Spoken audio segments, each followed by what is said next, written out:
Top quality और consistent performance के लिए सिर्फ सिल्वर पंप नाम याद रखना. ಬಸನಗೌಡ ಪಾಟೀಲ್ ಯತ್ನಾಳ್ ಮುಂದೆ ಏನು ಮಾಡ್ತಾರೆ? ಯತ್ನಾಳ್ ಹೊಸ ಪಕ್ಷ ಕಟ್ಟಲಿಕ್ಕೆ ಏನಾದರೂ ತಯಾರಿ ನಡೆಸಿದಾರಾ? ಈ ಪ್ರಶ್ನೆ ಈಗ ಶುರುವಾಗಿದೆ. ನಿನ್ನೆ ಅವರು ಪೂಜೆ ಪುನಸ್ಕಾರ ಮಾಡಿದ್ದಾರೆ ಯುಗಾದಿಗೆ. ಈ ಸಂದರ್ಭದಲ್ಲಿ ನಿನ್ನೆ ಹಿಂದುತ್ವದ ಪಕ್ಷ ಕಟ್ತೀವಿ ಅನ್ನುವಂಥ ಸೂಚನೆಯನ್ನು ಕೂಡ ಕೊಟ್ಟಿದ್ದಾರೆ. ಇವತ್ತಿನಿಂದ ಜನಾಭಿಪ್ರಾಯ. ಕೊಪ್ಪಳದ ಪ್ರಭಾವಿ ಗವಿಮಠಕ್ಕೆ ಇವತ್ತು ಯತ್ನಾಳ್ ಭೇಟಿ ಕೊಡ್ತಾರೆ.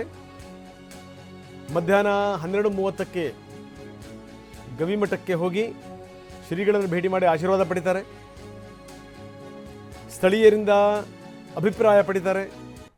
ಅಲ್ಲಿಂದ ಈ ಅಭಿಪ್ರಾಯ ಪಡೆಯುವಂಥ ಪ್ರಕ್ರಿಯೆ ಶುರುವಾಗುತ್ತೆ. ಬಂಧುಗಳೇ, ಎಲ್ರಿಗೂ ಯುಗಾದಿ ಹಬ್ಬದ ಶುಭಾಶಯಗಳು. ಶ್ರೀ ವಿಶ್ವಾವಸು ಸಂವತ್ಸರ ನಿಮಗೆಲ್ರಿಗೂ ಸುಖ ಶಾಂತಿ ನೆಮ್ಮದಿ ಕೊಡಲಿ. ರೈತರಿಗೆ, ಶ್ರಮಿಕರಿಗೆ ಎಲ್ರಿಗೂ ಕೂಡ ಒಳ್ಳೆಯದಾಗಲಿ. ಜನಸೇವೆ ಮಾಡದೆ ಪ್ರಜೆಗಳ ಕಷ್ಟ ಕಾರ್ಪಣ್ಯಕ್ಕೆ ಧ್ವನಿಯಾಗದೆ ನಮ್ಮ ರಾಜಕೀಯ ಅಭ್ಯುದಯಕ್ಕೆ ಹೊಂದಾಣಿಕೆ ರಾಜಕಾರಣ ಮಾಡುವವರ ವಿರುದ್ಧ ನನ್ನ ಹೋರಾಟ ಮುಂದುವರಿಯುತ್ತೆ. ನೋಡಿ, ಅವರು ಮಾಡಿರುವಂಥ ಟ್ವೀಟ್ ನಾವು ತೋರಿಸ್ತಾ ಇದ್ದೀವಿ. ಇನ್ನೇನು ಅಂತಂದರೆ ನಮ್ಮೆಲ್ಲರ ಹೋರಾಟ ಆರಂಭ ಆಗುತ್ತೆ ಅನ್ನುವಂಥ ಮಾತು. ರಾಮರಾಜ್ಯದ ಸ್ಥಾಪನೆ ಬಗ್ಗೆನೂ ಕೂಡ ಮಾತಾಡಿದ್ದಾರೆ.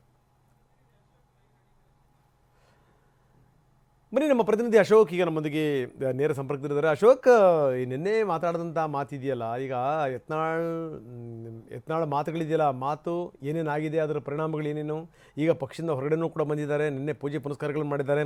ಮಾಡಾದ್ಮೇಲೆ ಹೇಳ್ತಾರೆ ಇಲ್ಲಿಗೆ ಬಿಡಲ್ಲ, ನಮ್ಮ ಹೋರಾಟ ಮತ್ತೆ ಮುಂದುವರಿಯುತ್ತೆ ಅಂತ. ಅಂದರೆ ಇದೇನಾದರೂ ಹೊಸ ಪಕ್ಷ ಸ್ಥಾಪನೆಯ ಸೂಚನೆನಾ ಅಶೋಕ್? ರಂಗನಾಥ್, ಖಂಡಿತವಾಗ್ಲೂ ಏನು ಬಿಜೆಪಿಯಿಂದ ಉಚ್ಚಾಟನೆ ಆದ ಬಳಿಕ ಯತ್ನಾಳ್ ಅವರು ಯಾವುದೇ ಪಕ್ಷ ಕಟ್ಟಲ್ಲ ಅಂತ ಹೇಳಿದ್ರು. ಆದರೆ ಈಗ ಯತ್ನಾಳ್ ಅವರ ಚಿತ್ತ ಹೊಸ ರಾಜಕೀಯ ಪಕ್ಷದತ್ತ ಅಂತ ಅನ್ಬೋದು. ಯಾಕಂದ್ರೆ ನಿನ್ನೆ ವಿಜಯಪುರ ನಗರದಲ್ಲಿ ಪೂಜಾ ಪುನಸ್ಕಾರಗಳನ್ನ ನಡೆಸಿ ಬಳಿಕ ಮಾಧ್ಯಮದ ಜೊತೆ ಮತ್ತು ಟಿವಿ9 ಜೊತೆ ಮಾತನಾಡಿದ್ರು. ಆಗ ಅವ್ರು ಏನು ಹೇಳಿದ್ರು ಅಂದ್ರೆ, ನಾನು ಜನಾಭಿಪ್ರಾಯ ಕಲೆಕ್ಟ್ ಮಾಡ್ತೀನಿ. ಜನರ ಅಭಿಪ್ರಾಯ ಒಂದು ವೇಳೆ ಹಿಂದುತ್ವದ ಆಧಾರದ ಮೇಲೆ ಹೊಸ ಪಕ್ಷ ಕಟ್ಟೋಕೆ ತೀರ್ಮಾನ ಬಂದ್ರೆ ಅದಕ್ಕೆ ನಾನು ಕಟಿಬದ್ಧ ಆಗಿರ್ತೀನಿ.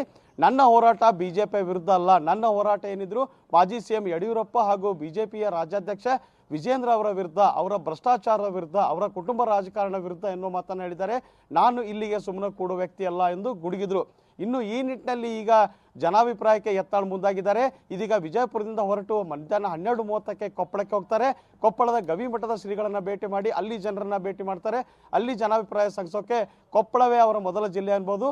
ಹಾಗೆ ಮುಂದುವರೆದು ಅವರು ಇತರ ಜಿಲ್ಲೆಗಳಿಗೂ ಪ್ರಯಾಣಿಸಿ ಅಲ್ಲಿಯ ಜನಾಭಿಪ್ರಾಯ ಮತ್ತು ಹಿಂದುತ್ವ ಆಧಾರದ ಮೇಲೆ ಅಂದ್ರೆ ಮಠಮಾನ್ಯಗಳಿಗೆ, ಸ್ವಾಮೀಜಿಗಳಿಗೆ ಭೇಟಿ ನೀಡಿ ತಮ್ಮ ಒಂದು ಅಭಿಪ್ರಾಯವನ್ನ ಸಂಗ್ರಹ ಮಾಡುವತ್ತ ಯತ್ನಾಳ್ ಚಿತ್ತ ನೆಟ್ಟಿದ್ದಾರೆ ಅಂತಾನೆ ಹೇಳ್ಬೋದು.